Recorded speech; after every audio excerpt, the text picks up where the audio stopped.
Assalamualaikum mga sisi. Ngayon pala ay nasa Naiya Airport po ako dito sa Pilipinas. Hinihintay ko po yung flight ko papuntang Bangkok.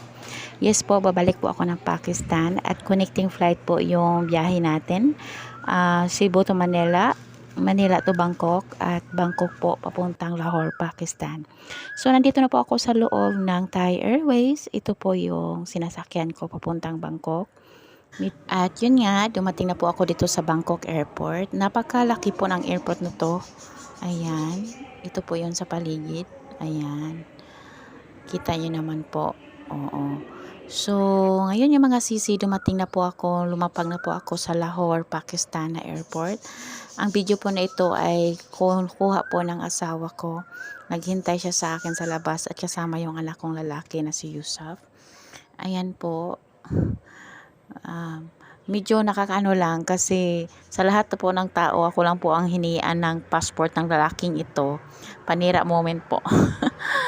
Crazy talaga, sira ulo talaga. Kaya yon yung asawa ko ay sinasabi puntahan ako ng anak ko. Ayan po yung si Yusuf.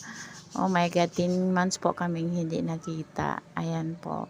So, ayun nga mga sisi, nandito na ulit ako sa Pakistan. Kasama ko na po yung anak kong lalaki. At yung anak kong babae naman ay okay lang naman po siya, nasa Pilipinas. Nasa dorm po siya sa kanyang university. So, ngayon start na naman po ang bagong kabanata ng buhay dito sa Pakistan. So, dumating ako sa Pakistan is summer season. Mainit po dito. So, good morning mga sisi. Ayan, umaga at ito po ang panahon ngayon sa Pakistan.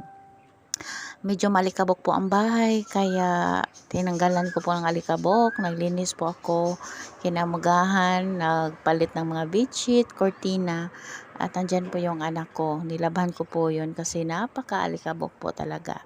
So pinaghandaan ko po ng breakfast, syempre maaga akong gumigising kasi ang routine natin sa Pilipinas, so same as usual, ganito pa rin ang routine ko pag nandito ako sa Pakistan.